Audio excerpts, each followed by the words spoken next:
अच्छा पिला माने कहिला पक्षीर केतोटी गोड़ थाए?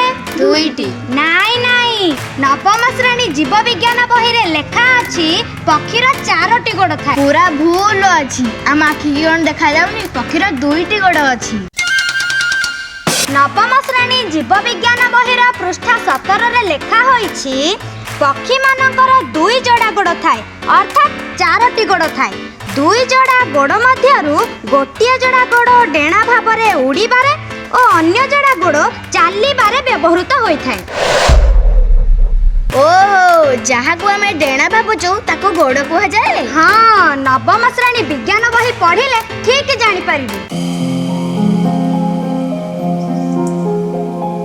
अच्छा पिले मैंने कहिला उद्भिद केउ गैस ग्रहण करथाए? अंगारकाम्ल गैस ग्रहण करे। नाई नाई उद्भिद अंगारकाम्ल गैस सहित अम्लजान गैस मध्ये ग्रहण करथाए। अम्लजान पर आमे ग्रहण करिथाउ। आमे माने अम्लजान ग्रहण करिथाउ जे उद्भिद मध्ये अम्लजान गैस ग्रहण करथाए। ना तू मिच्छा कथा कहूचु आमे कोन विज्ञान बही पढ़िनु?